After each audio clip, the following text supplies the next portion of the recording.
Hoy con el capítulo 2 del libro de Daniel.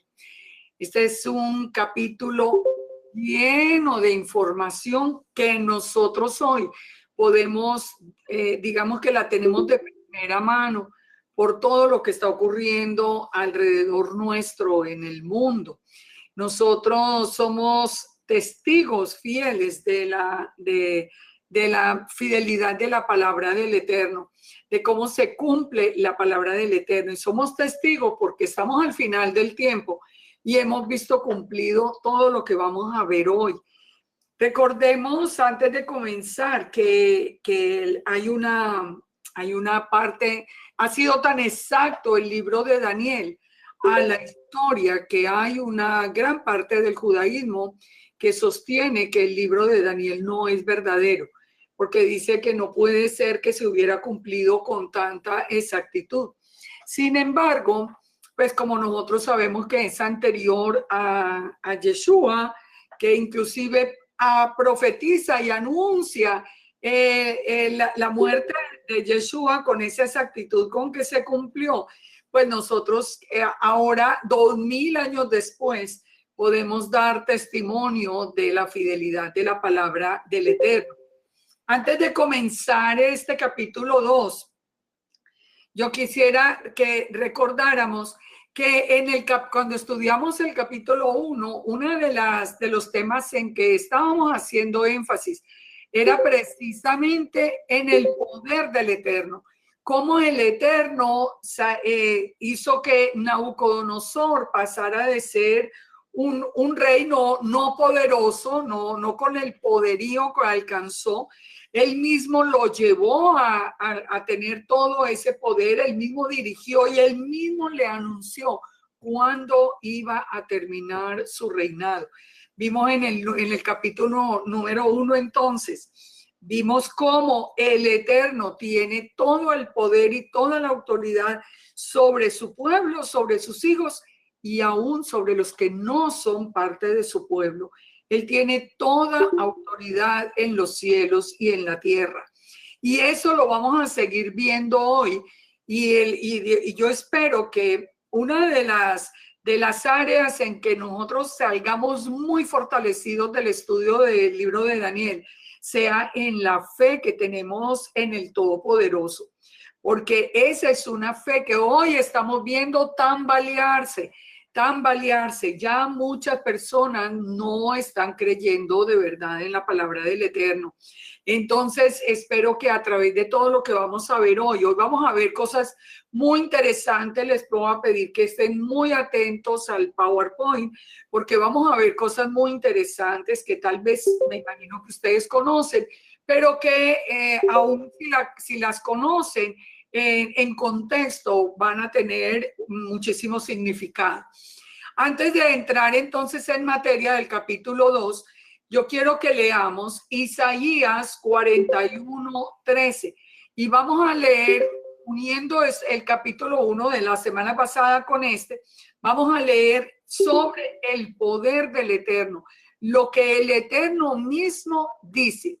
Dice en el versículo 13, porque yo, Yahweh, soy tu Elohim, quien te sostiene de tu mano derecha y te dice, aquí le está hablando a Israel, dice, no temas, yo te ayudo.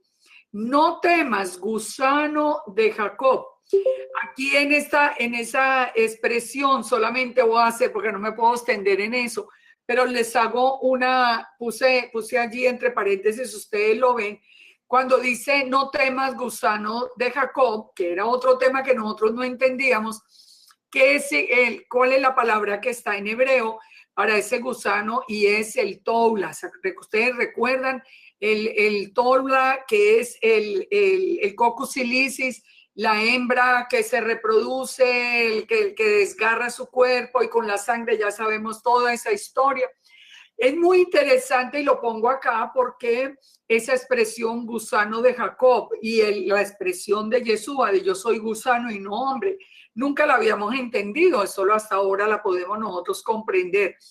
Ahora, entonces, cuando llama a Jacob, o sea, a todo Israel, lo llama como el gusano, quiere decir que nosotros somos el resultado de esa muerte, del Coccus Silicis, de Yeshua en este caso, que se identificó con él, para dar a luz una sola vez toda una multitud de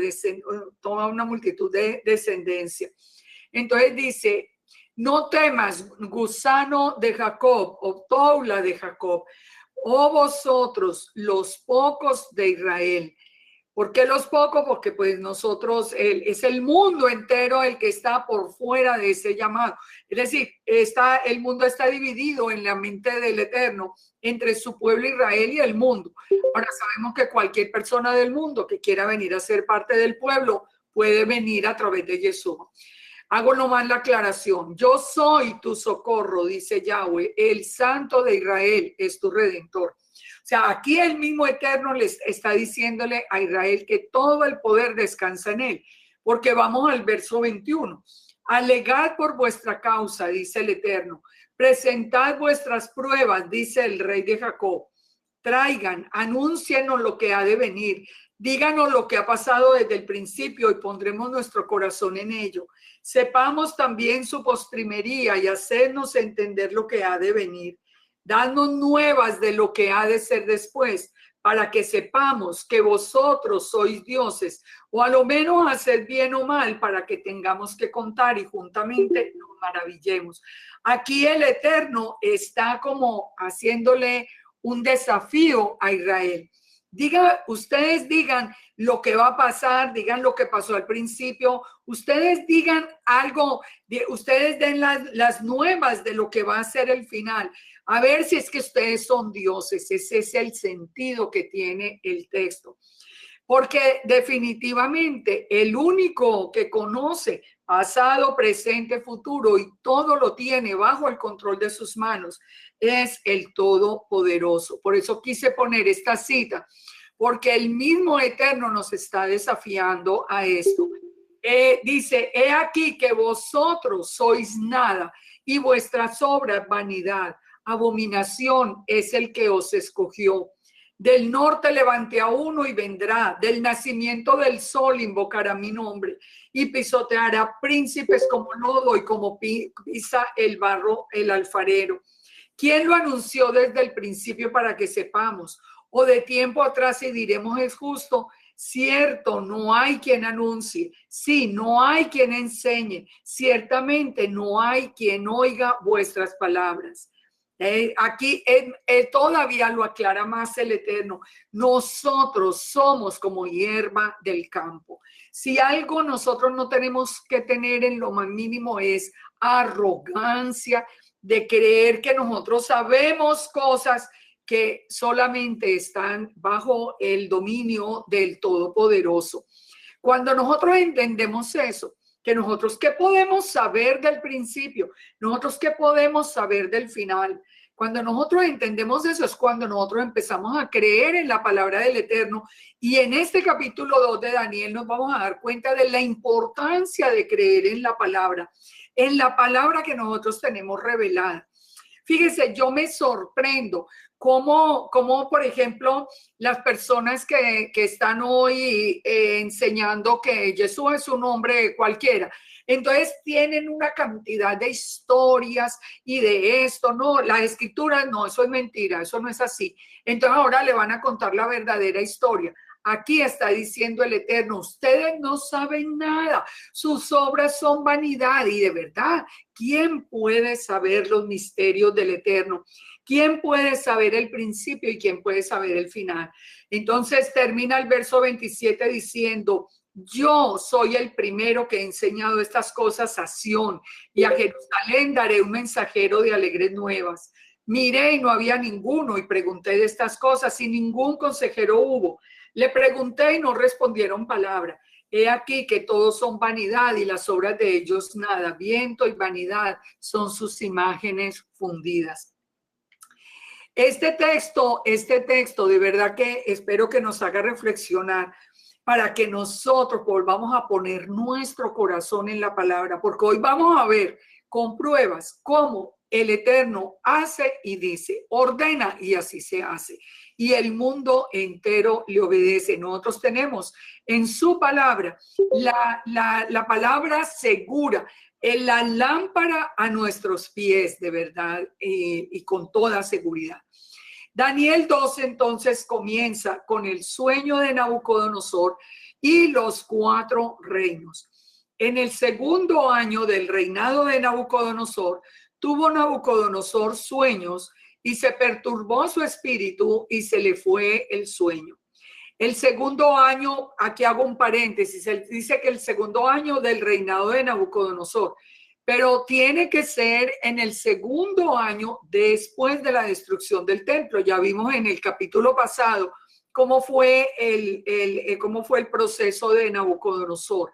Aquí fue en el segundo año después de la destrucción del templo, porque ya habían pasado 3 años desde que Daniel estaba allí preparándose. Recuerden que vimos que Daniel lo iban a preparar, inclusive enseñarle el lenguaje de Babilonia y todo para poderse presentar delante del rey.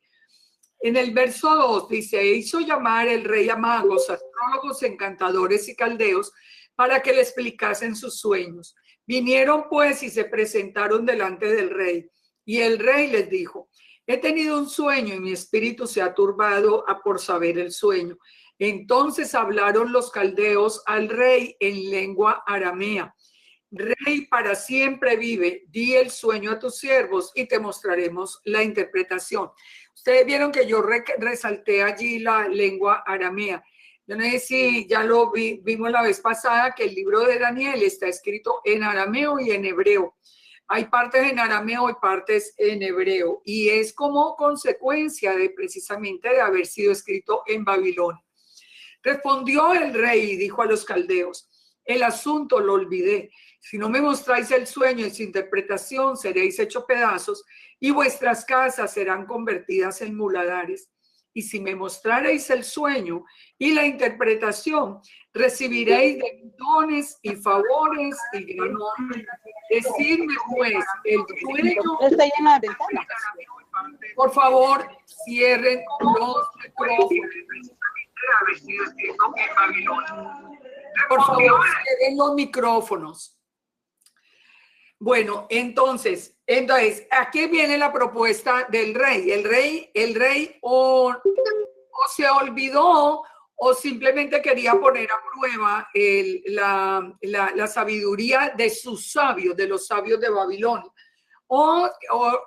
Hay otras opiniones que piensan que él recordaba el sueño, pero que no quería de ninguna manera adelantarse y expresarlo. Sin embargo, respondieron por segunda vez y dijeron, diga al rey el sueño a sus siervos y le mostraremos la interpretación. El rey dijo, yo conozco ciertamente que vosotros ponéis dilaciones porque veis que el asunto se me ha ido. Aquí sí está diciendo que lo olvidó. Si no me mostráis el sueño, una sola sentencia hay para vosotros. Ciertamente preparáis respuesta mentirosa y perversa. ¿Qué decir delante de mí entre tanto que pasa el tiempo? Decidme pues el sueño para que yo sepa que me podéis dar su interpretación. Los caldeos respondieron delante del rey y dijeron, no hay hombre sobre la tierra que pueda declarar el asunto del rey. Y esto tiene que ver con ¿qué? Con lo que acabamos de leer de parte del profeta Jeremías. Esto tiene que ver con él. ¿Por qué? Porque el único que conoce todos esos misterios es el Eterno. Y el Eterno es el que lo revela a sus siervos cuando el Eterno le place hacerlo. Y vamos a ver por qué le reveló a Daniel. Entonces dice, no hay hombre que pueda declarar el asunto del rey. Además de esto, ningún rey, príncipe o señor preguntó antes semejante cosa a ningún mago, ni astrólogo, ni caldeo. Porque el asunto que el rey demanda es difícil y no hay quien lo pueda declarar al rey, salvo, dicen ellos, los dioses cuya morada no es con la carne. Es decir, los dioses que, aunque en este caso se refiere a los dioses babilónicos, claro. Por esto el rey con ira y con gran enojo mandó que matasen a todos los sabios de Babilonia. y se publicó el edicto de que los sabios fueran llevados a muerte. Buscaron a Daniel y a sus compañeros para matarlos. Entonces Daniel habló sabia y prudentemente a Arioc, capitán de la guardia del rey, que había salido para matar a los sabios de Babilonia. Habló y dijo a Arioc, capitán del rey: ¿cuál es la causa de ese edicto y que ese edicto se publique de parte del rey tan apresuradamente? Entonces Arioc hizo saber a Daniel lo que había, y Daniel entró y pidió al rey que le diese tiempo y que él mostraría la interpretación al rey. Aquí es cuando viene a mostrarle a Nabucodonosor en este momento el poder del Eterno, porque después vamos a ver qué es lo que ocurre con el corazón de Nabucodonosor al final. ¿Cuál fue la oración de Daniel? Dice que Daniel entonces se fue a su casa e hizo saber lo que había a Ananías, a Misael y a Azarías, sus compañeros, para que pidiesen misericordia del Dios del cielo sobre este misterio, a fin de que Daniel y sus compañeros no pereciesen con los otros sabios de Babilonia.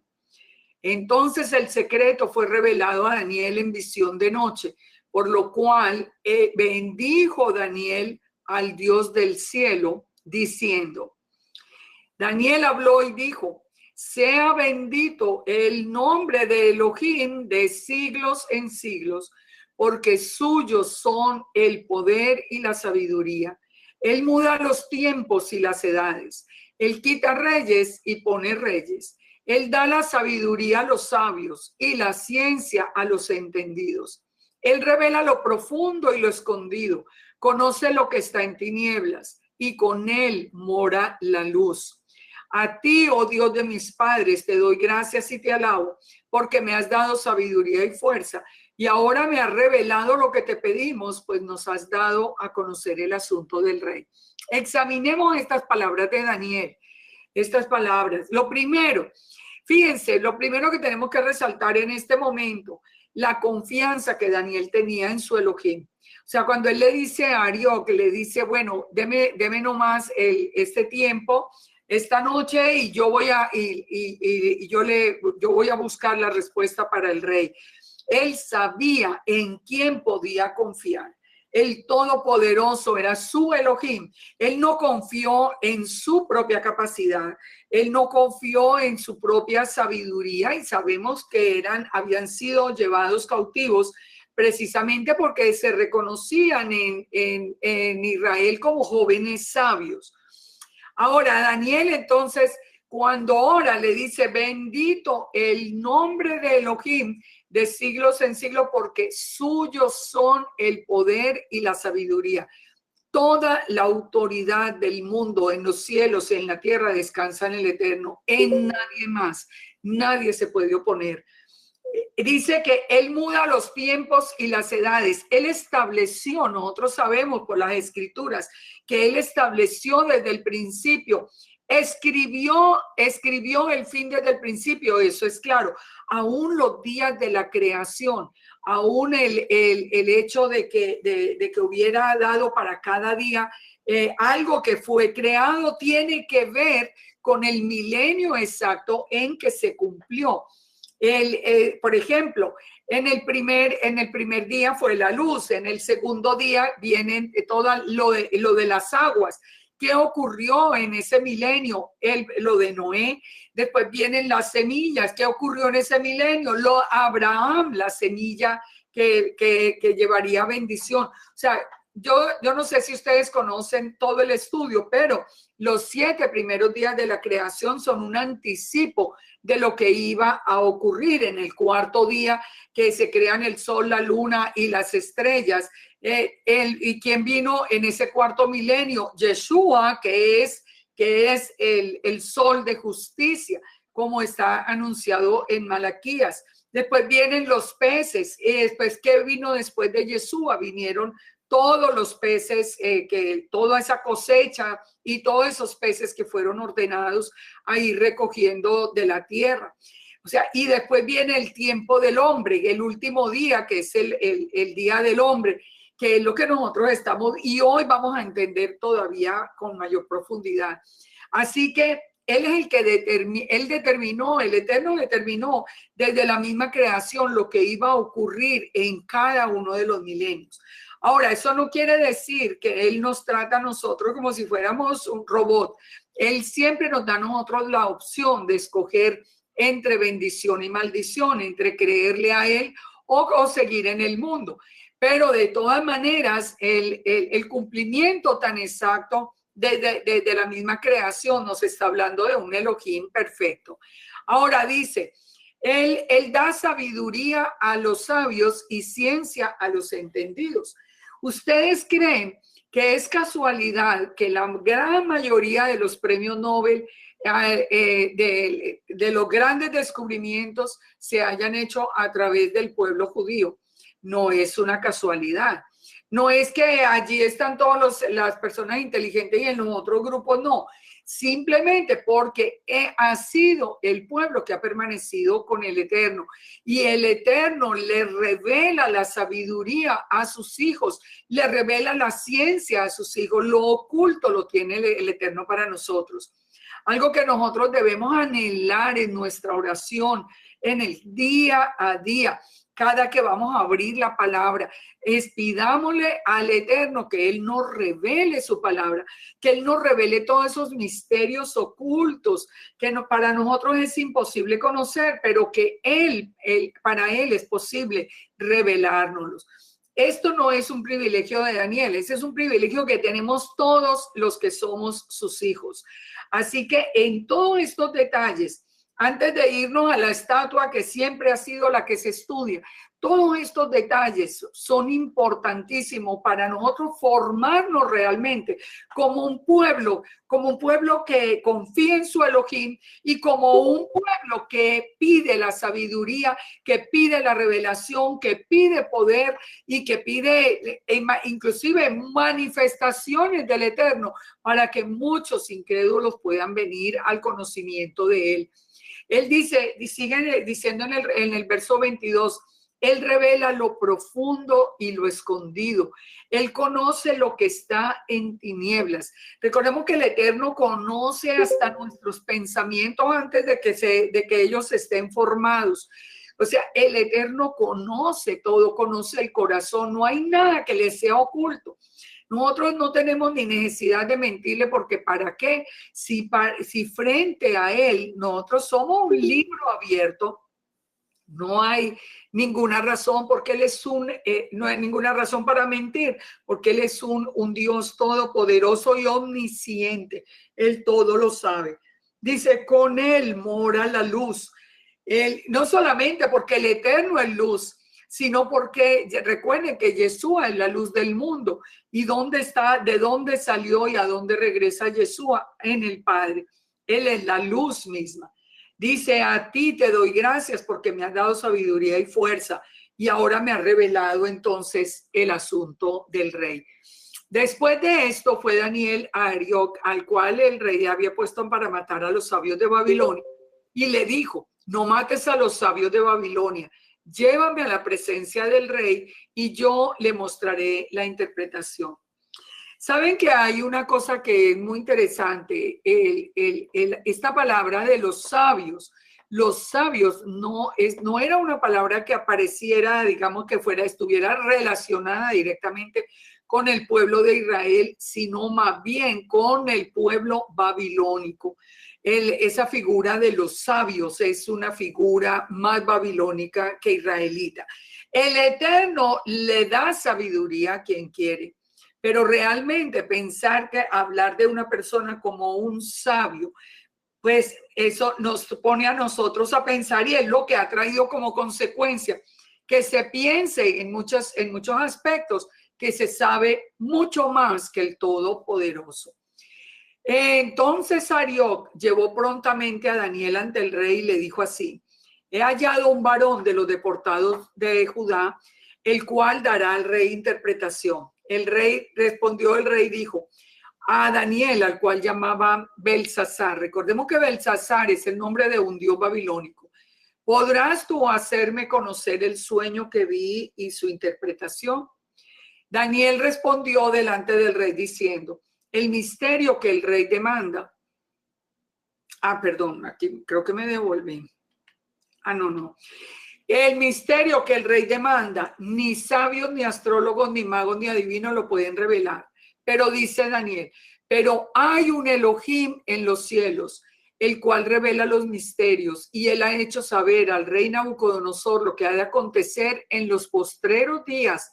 He aquí tu sueño y las visiones que has tenido en tu cama.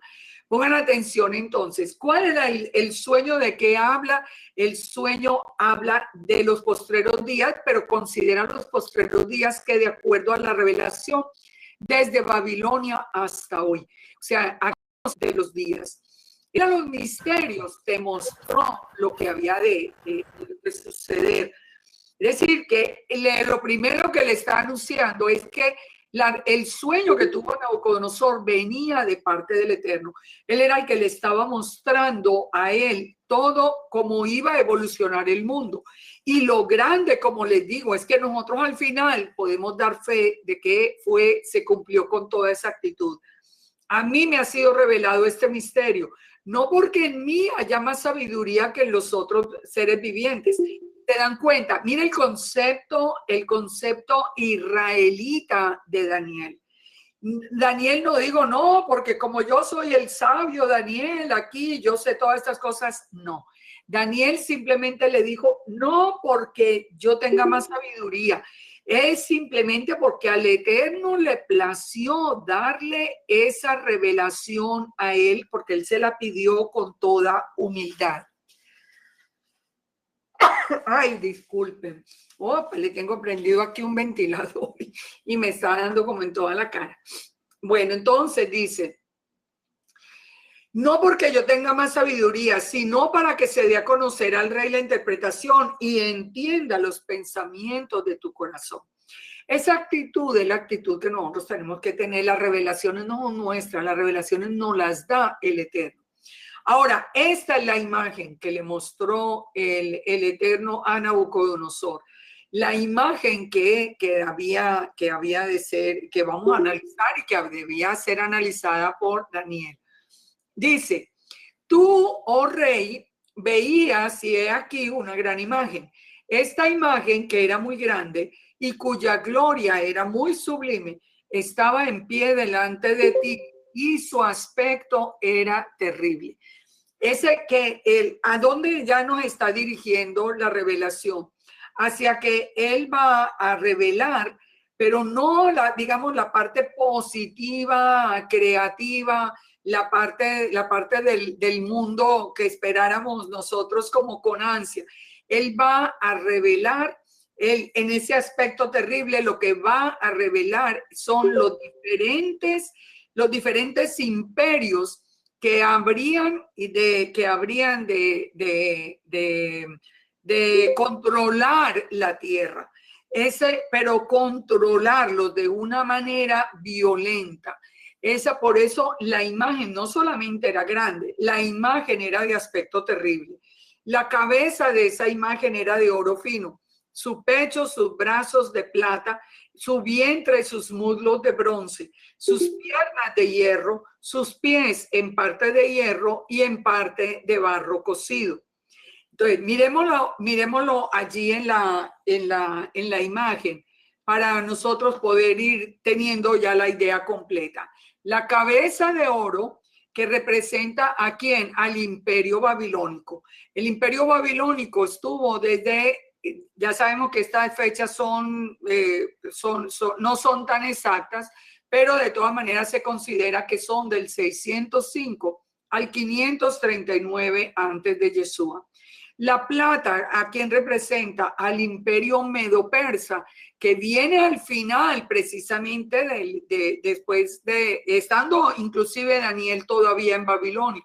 Entonces comienza en el 539 hasta el 331 el imperio medo-persa. Después viene a partir del 331 hasta el 168 el bronce, que representa al imperio griego, todo ese dominio que había desde Grecia. Después viene el tiempo del hierro, el tiempo del Imperio Romano. El Imperio Romano, que viene desde el año 168 hasta el año 476 después de Yeshua.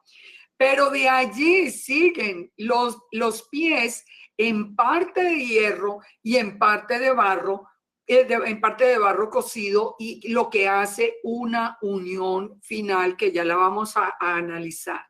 Bien, entonces, si seguimos leyendo acá, dice, estabas mirando hasta que una piedra fue cortada, no con mano, e hirió a la imagen en los pies de hierro y de barro cocido y los desmenuzó. Entonces fueron desmenuzados el hierro, el barro cocido, el bronce, la plata y el oro, y fueron como tamo de las eras del verano, y se los llevó el viento sin que de ellos quedara rastro alguno. Mas la piedra que hirió a la imagen fue hecha un gran monte que llenó toda la tierra. Esto, sabemos, nosotros hemos estudiado bastante este tema por muchos años y realmente, pero vale la pena volver a entrar en este estudio. Miremos en principio algo que es muy interesante. Los metales van decreciendo en brillo, pero se van volviendo mucho más fuertes, mucho más violentos. Fíjese, empieza con el oro. El oro es el que más brilla, la plata, el bronce, el hierro, se van fortaleciendo, se van volviendo mucho más agresivos y mucho más. Ahora, el Imperio Romano, nosotros pudiéramos pensar que el Imperio Romano terminó hace mucho tiempo, pero realmente nunca ha terminado y hoy vamos a estudiar eso. El Imperio Romano nunca ha terminado. Nosotros vemos, aunque ya no exista en términos generales el imperio como hasta el último tiempo, más o menos hacia el 476, nosotros vemos que la influencia de Roma sigue hoy siendo una influencia definitiva, una influencia importantísima. Ya vamos a estudiar todo esto. Miremos entonces la interpretación y aquí ya entramos en el estudio. Este es el sueño, también la interpretación de él, diremos en presencia del rey. Tú, oh rey, eres rey de reyes, porque el Dios del cielo te ha dado reino, poder, fuerza y majestad. Volvemos aquí a reforzar lo que había aparecido en el primer capítulo, que fue el Eterno el que le dio el poder a Nabucodonosor. Él no era ningún rey poderoso, el Eterno fue el que le dio el poder. Algo que es muy interesante es que cuando dice, tú, oh rey, eres rey de reyes, en la traducción hebrea lo que dice es, tú, oh rey, a quien el rey de reyes, que es el Dios del cielo, ha dado un reino fuerte, poder y honor. Esto tiene más sentido lógicamente la traducción hebrea, porque el rey de reyes y señor de señores es nuestro Elohim. Entonces, si ya lo leemos en ese contexto, diría el verso 37, tú, oh rey, a quien el rey de reyes, el Dios del cielo, te ha dado reino, por poder, fortaleza y majestad. Y donde quiera que habitan hijos de hombres, bestias del campo y aves del cielo, él los ha entregado en tu mano y te ha dado el dominio sobre todo. ¿Ustedes recuerdan o si no lo recuerdan o si no lo han leído, les digo que aún en este mismo tiempo, Babilonia toma cautivo a Egipto. De ahí que el profeta Jeremías no venga a Babilonia, sino que vaya a Egipto. Esa es la razón cuando uno lee ya el profeta Jeremías, porque él fue en Egipto. Pero se estaba cumpliendo lo que el Eterno le dijo. Le dio un dominio grandísimo y por eso le dice, tú eres aquella cabeza de oro. Tú eres la cabeza de oro, pero la cabeza de oro era Nabucodonosor y no el reino de Babilonia. La cabeza de oro era él. Después de ti, dice, se levantará otro reino inferior al tuyo.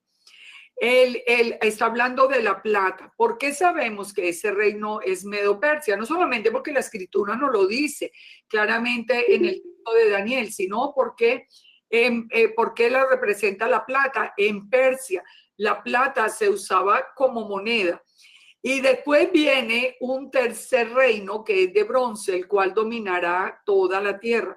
En Ezequiel 27 nos está hablando de que el griego se comerciaban con bronce. El bronce es el metal que más suena. Entonces, allí nosotros encontramos aquí en Alejandro el Grande, en Grecia, todo ese imperio griego que sabemos con Alejandro el Grande, después viene toda esa historia con los macabeos, todo esto viene dentro de todo este reino de bronce. El cuarto reino, dice, será fuerte como hierro, y como el hierro desmenuza y rompe todas las cosas, desmenuzará y quebrantará todo.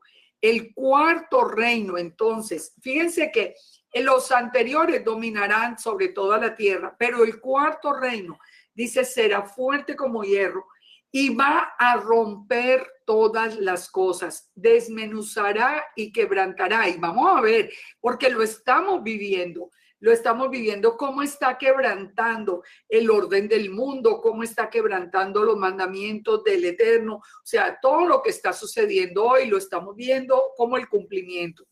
En este tiempo, Roma, en el tiempo en que fue revelada esta imagen, Roma era tan solo una ciudad-estado. Roma no tenía ninguna importancia en el tiempo de Nabucodonosor.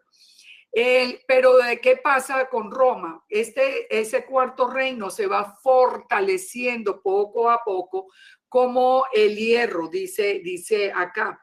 Y nosotros sabemos, para poder interpretar y ver este tiempo final, nosotros entendemos varias cosas muy importantes. La primera, Roma fue el que creó el Islam, el poder del Islam. Y Roma apoyó y el origen inclusive es judío, el comunismo ateo. Eso es algo que hoy toca con toda esta imagen del sueño de Nabucodonosor. Pero fíjense que es bien interesante, porque el origen mismo del comunismo ateo, que forma parte, como vamos a ver ahora, de esas dos piernas y sobre todo de los pies unidos por alianzas humanas, nosotros estamos viendo en el día de hoy la interpretación clara de ese último poder de Roma. Él creó el Islam. ¿De dónde nació el Islam? El Islam nació de una rama oriental de Roma. Por eso el Islam tiene mucha influencia romana, y la religión musulmana siempre ha tenido muchos nexos con el catolicismo. Cualquiera de ustedes que haya visitado, por ejemplo, la iglesia de la Virgen de Fátima en Portugal, ustedes van a leer allí que el nombre de Fátima, el nombre de esa Virgen de Fátima es por Fátima, la hija de Mohammed. Eso era la hija de Mahoma, la hija de Mohammed, que se llamaba Fátima. Y todos estos supuestas predicciones de Fátima no son más que la confirmación de la unión entre el catolicismo y el Islam. En 1917, los jesuitas dijeron que las apariciones y señales de la Virgen de Fátima eran para poder acercar al mundo musulmán con el mundo católico. Una de las palabras que más vemos nosotros hoy en el mundo romano, digamos en el mundo del Vaticano, en el mundo del catolicismo, están hablando de integrar todas las religiones. Ellos están hablando de ecumenismo. La palabra ecumenismo viene manifestándose desde hace ya muchísimos años. Muchísimos años se viene trabajando esa idea del ecumenismo, la idea de una sola religión mundial. Aquí vamos nosotros entendiendo cómo esa unión, si volvemos acá a la imagen, cómo esa unión en la parte de abajo de los pies, la parte de hierro y parte de barro. ¿Cómo sería esta unión? ¿A qué representaría el hierro? El Islam. El Islam realmente va a tener una digamos que una labor, pero de terror en el tiempo final, y ya lo estamos empezando a ver en algunos países de Europa, donde ellos ya no se someten a las autoridades establecidas, sino que establecen sus propias leyes. La ley Sharia es la que se impone realmente. O sea, nosotros estamos viendo esa parte de hierro. Ustedes saben que cuando el califa haga su aparición, todos nosotros los que no profesamos la fe por Alá, tenemos que ser perseguidos porque somos considerados como infieles. O sea, esa sería la parte de hierro, la parte que no tiene ninguna compasión. Nosotros lo estamos viendo dentro de las mismas costumbres de ellos, donde hemos conocido, por ejemplo, de esa práctica que hay de poner mujeres en el centro de un campo como de fútbol y simplemente dispararle con toda la gente viendo, o sea, cosas que realmente superan, digamos que lo que hemos visto durante toda la vida. ¿Y cuál sería la parte de barro? La parte supuestamente religiosa. ¿Por qué digo supuestamente? Porque nosotros estamos viendo la desviación absoluta de la palabra. Lejos de la palabra, hoy se habla contra la palabra, hoy se habla es de aprobar lo que el Eterno había condenado.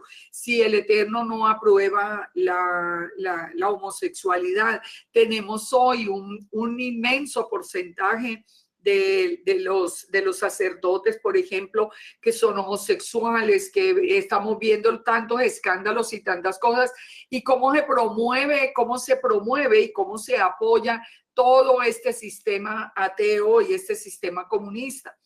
Yo siempre cuando hablo de mi testimonio, yo recuerdo muchísimo mi sorpresa cuando yo empecé mi carrera de psicología siendo muy, muy joven, porque yo terminé el bachillerato de 16 años y empecé la carrera, y yo estudié en la Pontificia Universidad Javeriana, era la universidad de jesuitas. Yo pensé, en aquel tiempo yo era católica y yo pensaba que yo iba a llegar como en mi casa, pero resulta que me encontré con que el énfasis era en que nos volviéramos ateos. Y eso fue una lucha, porque yo en aquel tiempo ni tenía los elementos para discutir, pero tenía la fe y la convicción en el Eterno. Y eso fue una lucha constante contra esa presión para que nosotros nos fuéramos en contra del Eterno. Todo esto nos hace a nosotros, nos da a nosotros la idea de todo ese sistema, de ese cuarto reino y de esas piernas. Fíjese, el Corán habla de María y de Jesús.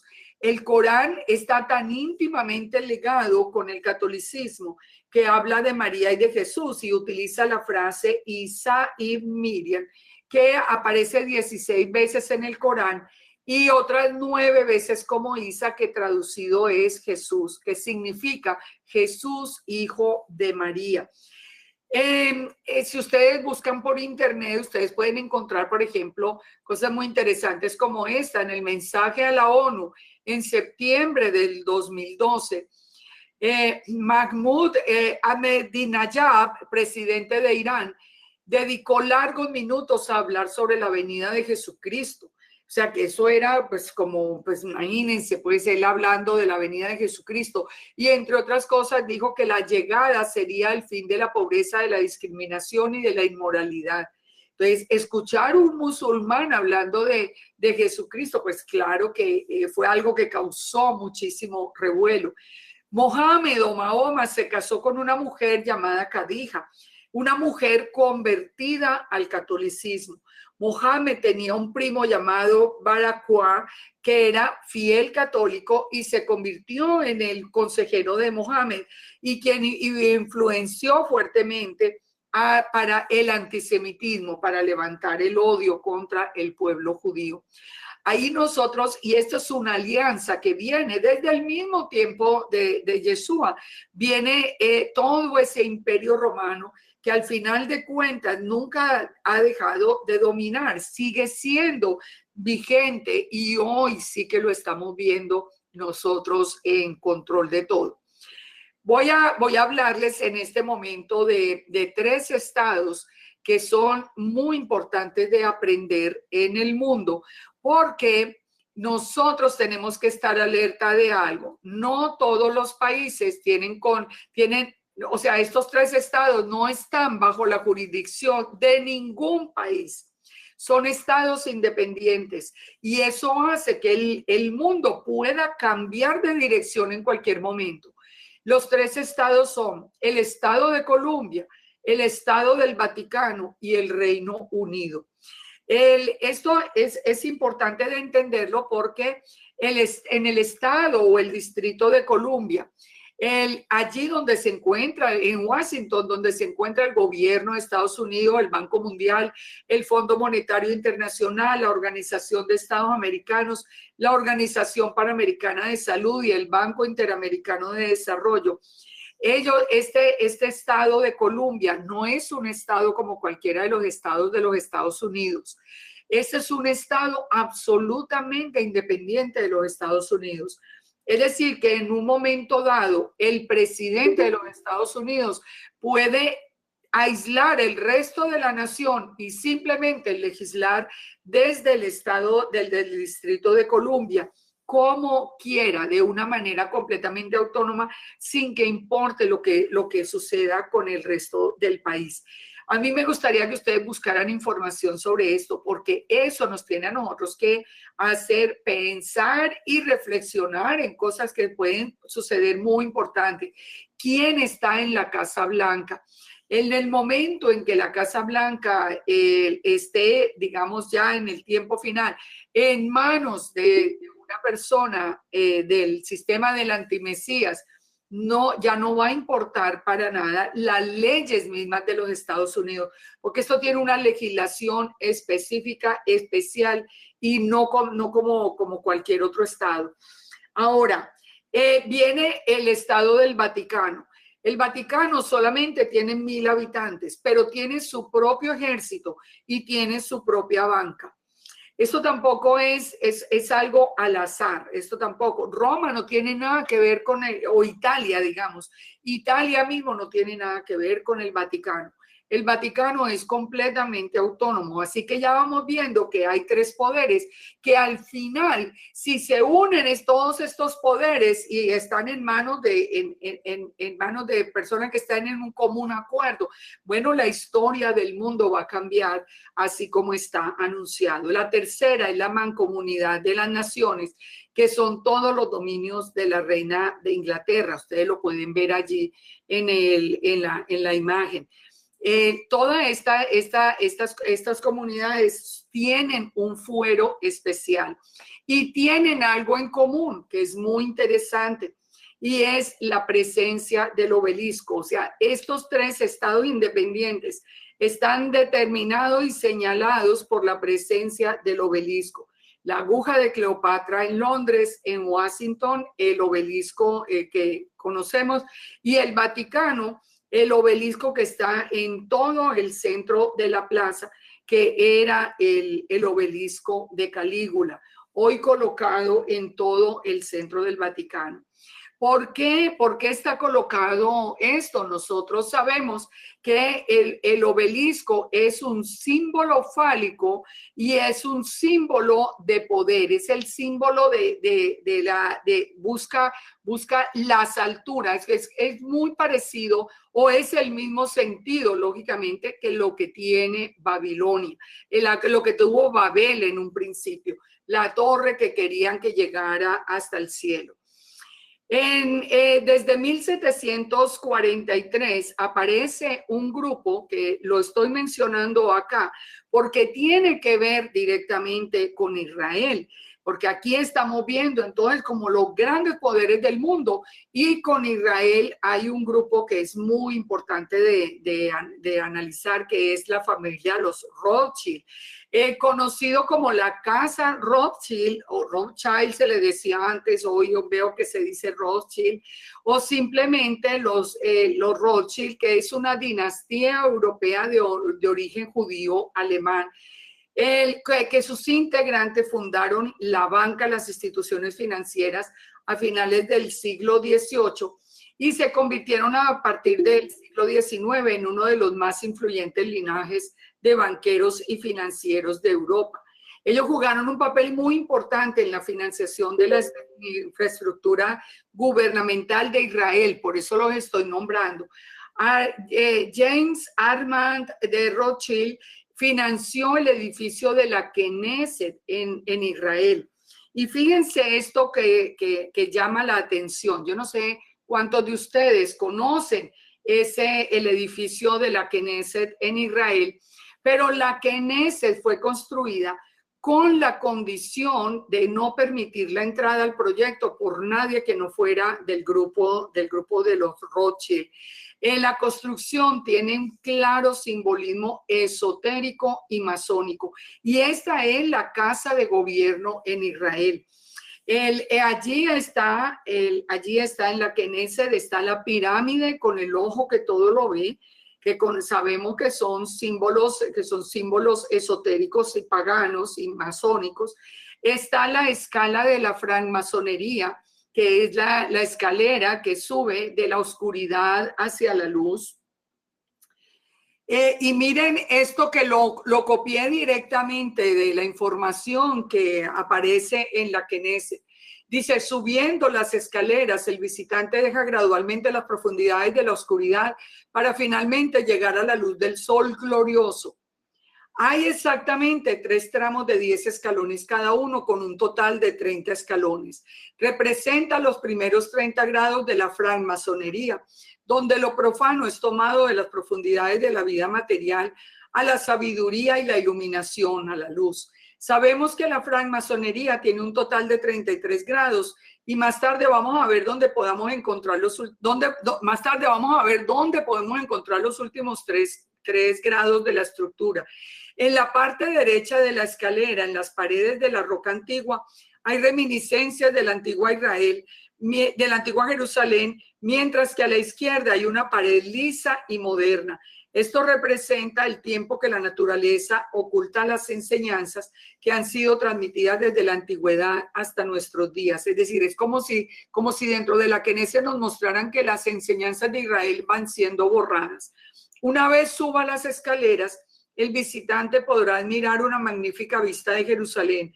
En forma simbólica, la persona iluminada ha adquirido una vista espiritual. Esto es copiado de todo esto. La biblioteca está dividida en 3 niveles que representan los 3 últimos grados de la francmasonería.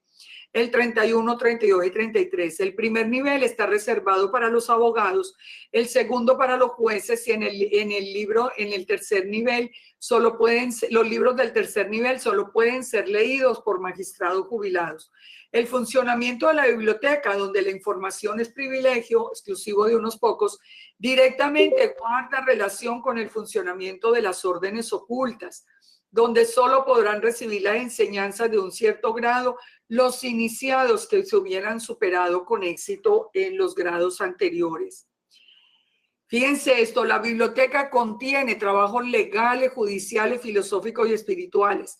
Y no cabe duda que los libros reservados contienen gran riqueza de conocimiento esotérico. Directamente encima del nivel más alto de la biblioteca, que representa el nivel 33, se encuentra la base de la pirámide. Es decir, cuando ya suben hasta ese nivel 33, se puede observar la base de la pirámide. Y aquí es donde la francmasonería simbólicamente termina y la orden escondida de los Illuminati comienza. Estas son fotografías reales de la Knesset. Directamente bajo el ápice de la pirámide en el suelo podemos encontrar modelos de geometría sagrados. Se encuentra en la quenese del símbolo de fertilidad. Dice, fuera de las salas de audiencia hay una escalera que lleva a un nivel inferior. Ningún templo oculto estaría completo si no tuviera los dos elementos siguientes, que son, como ustedes lo pueden ver ahí, la figura de genitales femeninos y la figura de un genital masculino atravesándolo. En el centro de la escalera está la forma de una Vesica Piscis, una representación de los genitales femeninos penetrado por una columna o símbolo fálico. Es un símbolo de fertilidad obvio y una unión de los principios masculino y femenino. Los numerosos templos ocultos insertan un símbolo de fertilidad en el piso inferior. Allí está como el Manitoba Congreso o el edificio legislativo en Washington. Pero por lo general hay una rotonda junto a los símbolos de fertilidad y aquí en la Knesset la encontramos. Y miren lo que hay al final de la rotonda. En el exterior de la Corte Suprema de Justicia contiene características simbólicas. Hay que seguir, si uno sigue, como ven ustedes ahí en la fotografía, que dicen siga el camino de Dorothy de Rothschild. Entonces dice que si sigue el camino va a ver a dónde lo lleva y lo lleva directamente a dónde, al obelisco. Esta es la arboleda de Dorothy Rothschild. El obelisco es el símbolo oculto y ostensible más comúnmente usado en todo el mundo. El Egipto antiguo, el culto de este símbolo fálico tuvo que ver con el dios Osiris. Todo esto entonces está en los principales sitios del mundo y lo vemos también entonces en Israel. El patio, recuerden que les dije ahora lo que había al final en el patio. El patio es parecido a un jardín zen, una fuente de agua burbujea constantemente y corre por un camino estrecho hacia una piedra extraña. La documentación de la Corte Suprema dice que el patio es una representación física del Salmo 85:11. Siempre va a quedar fácil ajustar la palabra, a acomodarla a cualquier cosa, pero dice la verdad brota de la tierra y la justicia mira hacia abajo desde el cielo. Ahora miremos, ¿qué es la cosa? Porque dice que la verdad saltó a la tierra. ¿Qué es lo que conduce? La superficie pulida de esa piedra que está ahí al final de ese corredor refleja una imagen deformada del patio. Y la imagen del patio que se refleja en la piedra, ¿qué es? Imagínense que es una cruz pisoteada. En el centro de las plazas de aparcamiento, las vías están en forma de cruz cristiana. Jerry Golden ha mencionado que a esta cruz ha sido expresamente colocada para ser pisoteada por los invitados.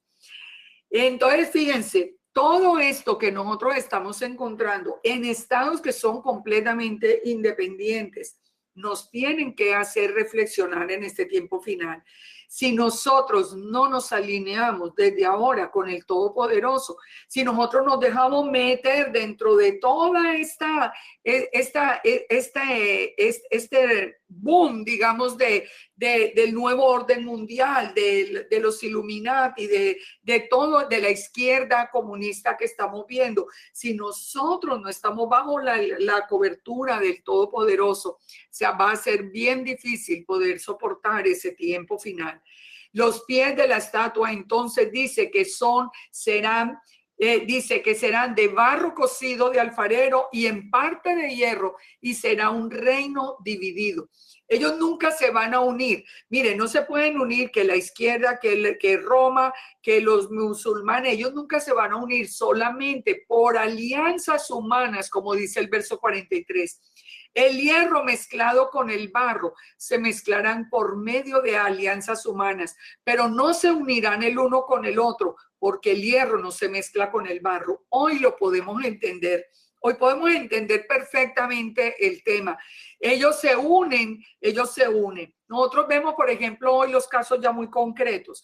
Vemos, por ejemplo, a Venezuela y los terroristas, digamos, de Colombia, apoyando los grupos terroristas musulmanes, que uno dice, oh, pero están en la misma página, están en la misma sintonía. Sí, se están apoyando todos mutuamente, pero no se van a unir, simplemente van a ser alianzas humanas. En los días de estos reyes, dice entonces, le sigue diciendo la revelación, en los días de estos reyes.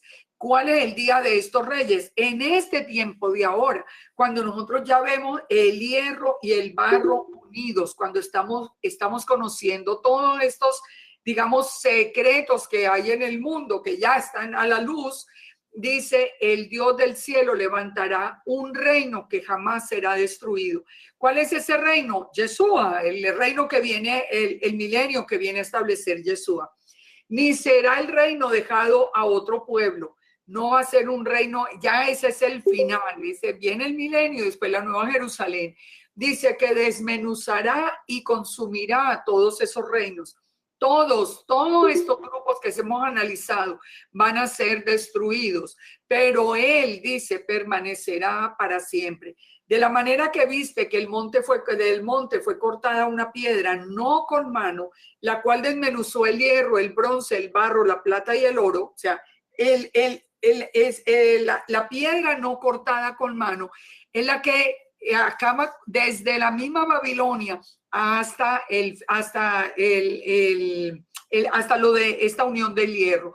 El gran Elohim ha mostrado al rey lo que ha de acontecer al porvenir, y el sueño es verdadero y fiel su interpretación.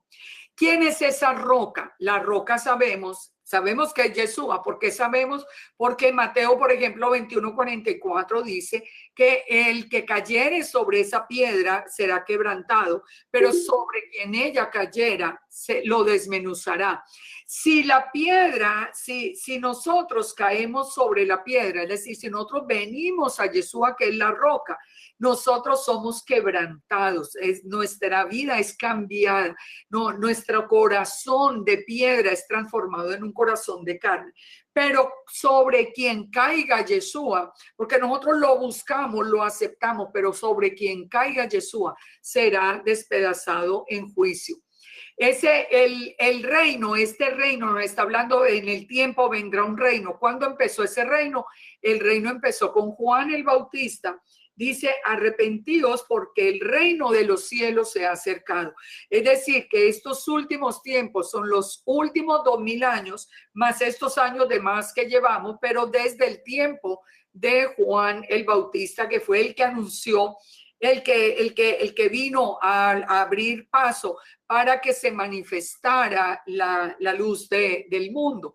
Ahora, Marcos 9:1 también nos dice que él, hablando de que nos está confirmando del reino de Dios. En Zacarías nos dice que esa roca se transformaría en un gran monte.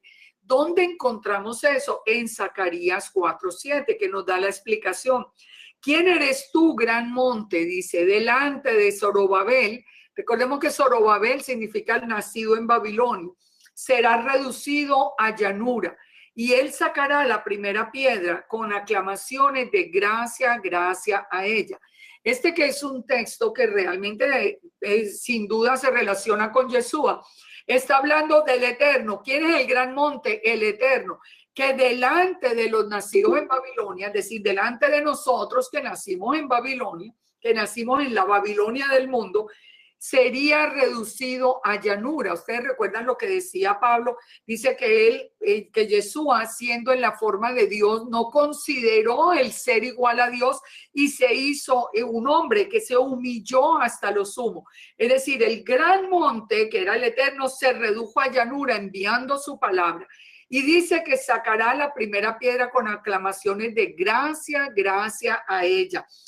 ¿Cómo conocemos nosotros a Yeshua? Como la gracia, como el dador de la gracia, como el tiempo de la gracia. Eso no es una coincidencia.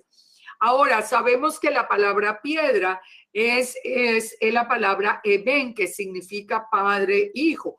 Entonces, ¿quién es esa roca que al final viene contra la pierna, a destruir todos esos reinos, incluyendo de la misma cabeza de oro? Ya sabemos, es Yeshua. Un dato que es muy interesante está en la historia babilónica. En la historia de Babilonia nosotros podemos entender que Daniel estaba utilizando un lenguaje, o el Eterno le reveló a Daniel con un lenguaje babilónico que el rey y todos los que estaban escuchando podían entender, porque en aquel tiempo era muy famosa la historia del dios Eulil, padre de Marduk, que era el dios más importante en aquel momento, que se ve atacado con piedras. Marduk sale victorioso y se le llamaba la piedra de la montaña victoriosa. Marduk llama a Eulil el señor de las tierras. Entonces, ustedes imaginémonos por un momento a Nabucodonosor oyendo la interpretación cuando él sabe que su Dios, que su Dios Marduk tiene esa historia de que él va a ser atacado con piedras. Por eso es que en la profecía, en esa palabra revelada, él habla de una roca no cortada con mano, es decir, nos está hablando de Elohim mismo viniendo contra todos estos reinos. De esas leyendas nació la obsesión por hacer obeliscos y colocar en sitios altos los ídolos para evitar que las piedras los alcanzaran. Es decir, ellos siempre están buscando, y recuerden que prohibido en la Torá misma con la construcción de los lugares altos. Entonces sigue diciendo, el rey Nabucodonosor se postró sobre su rostro y se humilló ante Daniel y mandó que le ofreciesen presentes e incienso. Y el rey habló a Daniel y dijo, ciertamente el Elohim vuestro es Elohim de dioses y Señor de los reyes, el que revela misterios, pues pudiste revelar este misterio. El mismo Nabucodonosor lo reconoció. Entonces el rey engrandeció a Daniel y le dio muchos honores y grandes dones. Se hizo gobernador de toda la provincia de Babilonia y jefe supremo de todos los sabios de Babilonia. Y Daniel solicitó del rey y obtuvo que se pusiera sobre los negocios de la provincia de Babilonia a Sadrach, a Mesac y a Abednego. Y Daniel estaba en la corte del rey. Recordemos que el Eterno, siempre que Israel ha ido en cautiverio, ha puesto por lo menos uno de sus hombres como segundo al mando para poder tener él el control y la protección. Lo hizo con Moisés en Egipto, lo hizo con José en Egipto, ahora lo hace con Daniel y sus tres amigos. En los últimos tiempos, y con esto terminamos, entonces, ¿qué está pasando ahora? Nosotros somos testigos de el cambio que están haciendo estas alianzas que nosotros estamos viendo. Nosotros estamos viendo hoy todos los países, en Europa está más claro, pero pues todos los países están igualmente infiltrados. Estamos viendo cómo el pueblo musulmán va tomando posesión de muchos de países estratégicos. Ahora vemos también al comunismo avanzando de una manera fuerte, pero sobre todo estableciendo un sistema que sea mezclado aún en el pueblo creyente. Fíjense y verá. Una cosa es la persona que reconoce ser, por ejemplo, comunista ateo. Recordemos que el comunismo es ateo. Una persona creyente no puede decir que es de izquierda porque o está equivocado de Elohim o está equivocado de grupo político, porque la izquierda es atea, es contra el Eterno. Yo no puedo decir que yo soy una persona creyente y que estoy contra el Eterno. Eso no tiene sentido. Entonces, ¿cómo se está imponiendo el sistema en el mundo creyente? A través del lenguaje, por ejemplo, a través de utilizar un lenguaje diferente. El lenguaje del Eterno es ¿cuál? Reconciliación, justicia, amor, paz, unidad. Ese es el lenguaje del Eterno. El lenguaje del antimesías, de todo este sistema final, de todo este sistema de las piernas y de los pies, de esas alianzas, es todo lo contrario.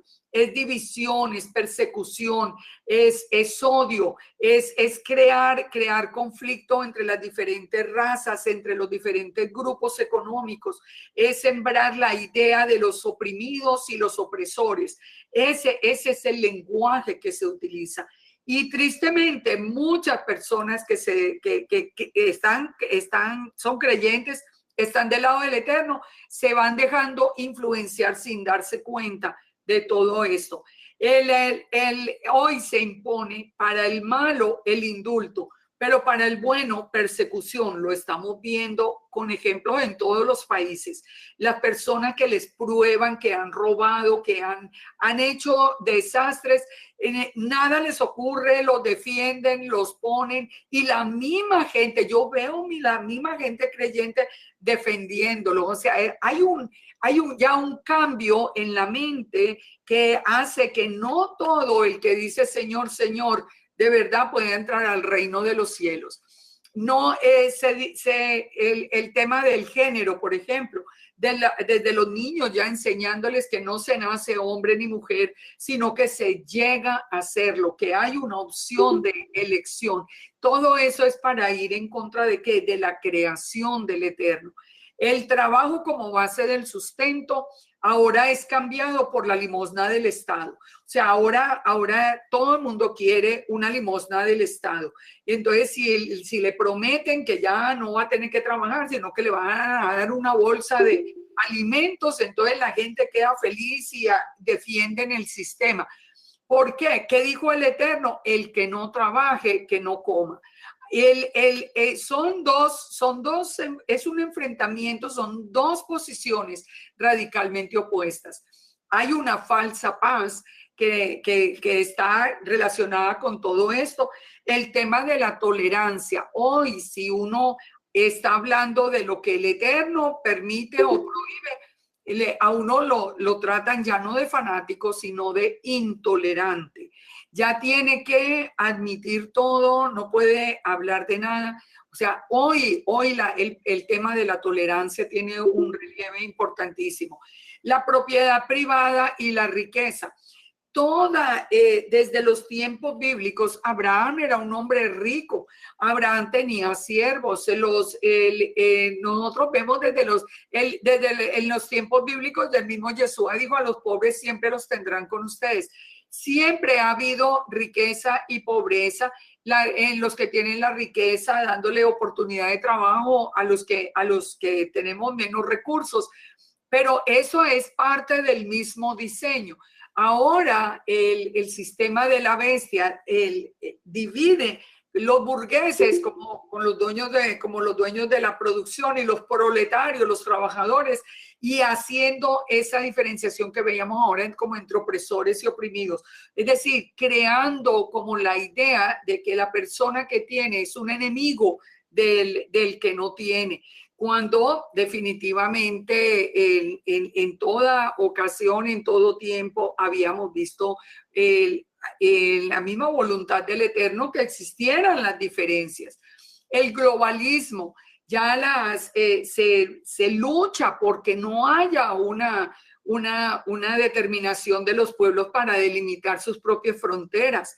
Y uno ve personas creyentes diciendo, apoyando eso, apoyando el globalismo, que ya no haya fronteras, que abran la frontera. Esto es el sistema del antimesías. Esto es el pensamiento completamente diferente al del Eterno. El Eterno siempre dijo: ustedes son un pueblo apartado, separado. Ustedes no pueden mezclarse, ustedes no deben casarse. El Eterno hace esto. Ahora él se enseña todo lo contrario. El lenguaje inclusivo de género, que esto de hablar a los hombres y a las mujeres, tenerlas que nombrar. ¿Contra qué va finalmente esto? Esto es una sublevación contra el orden de autoridad del Eterno. El Eterno estableció que la autoridad venía de él sobre el varón, del varón sobre la mujer, y del varón y la mujer sobre los hijos. Pero ahora ese lenguaje inclusivo de género, lo que apunta es en contra de toda la autoridad del Eterno. El aborto, el principio. Ahora, yo no sé si ustedes escucharon la semana pasada la propuesta que se hizo acá en los Estados Unidos de cambiar el término de pedir el aborto por exigir que es que la libertad de reproducción, así se va a llamar de aquí en adelante, como si toda la vida no hubiera existido libertad de reproducción. Yo no conozco a nadie que tenga que ir a pedir permiso para tener un hijo. La palabra empoderamiento, y muchas personas hoy pretendiendo ser muy cultos y muy a la última moda, utilizan esta palabra de empoderamiento sin saber de dónde viene. Esa palabra surgió en 1985 y era la sigla de DAWN, que significa Development Alternatives with Women for a New Age. Esto es simplemente poner a la mujer, es un movimiento feminista que va a hacer que la mujer se vaya contra todo tipo de autoridad, que deje la posición establecida por el Eterno. Como nosotros podemos ver, todo esto conduce a todo este tiempo final, a esas alianzas humanas trabajando unidas.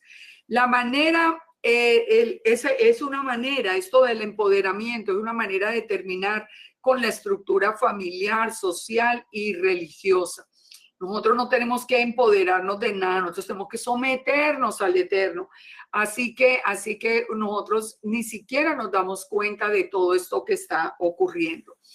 Con todo esto terminamos entonces y hemos analizado esa imagen que fue presentada por el Eterno a Nabucodonosor. Somos testigos del cumplimiento literal y exacto.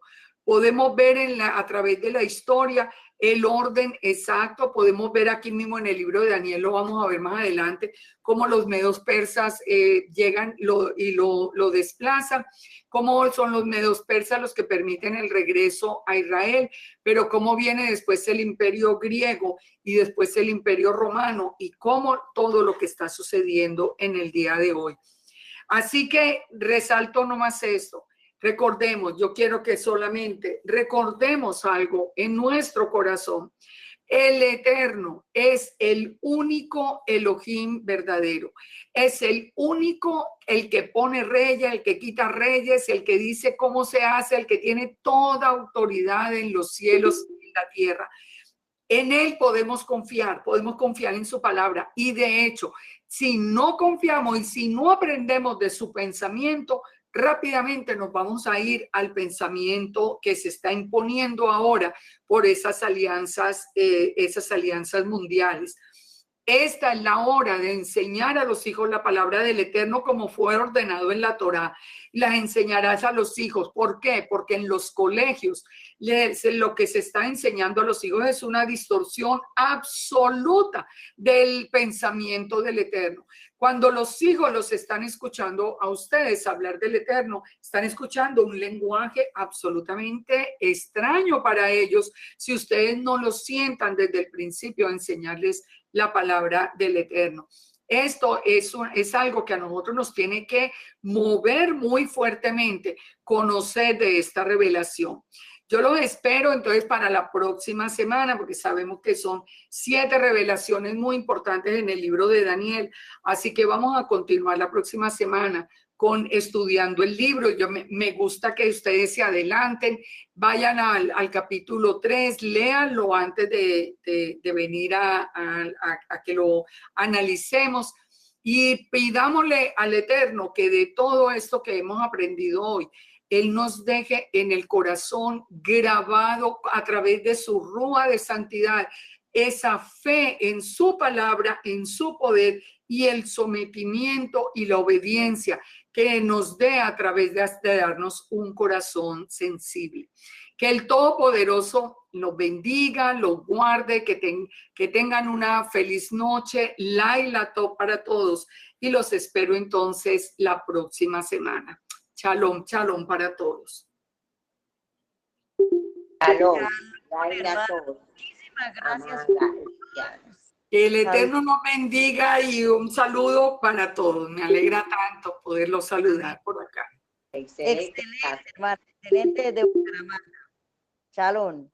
Shalom para todos, que haya mucha reflexión con todo esto. Bendiciones. Shalom, shalom, Gracias. toda rabá. Bendiciones. ¿Ah?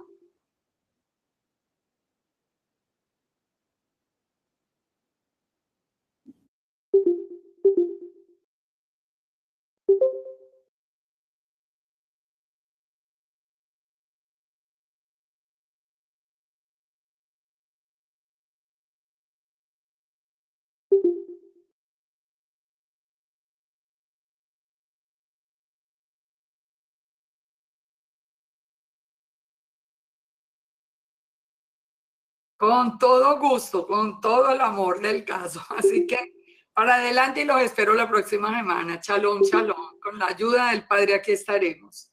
Laila, tú, gracias. Toda rabá, hermana. Bendiciones.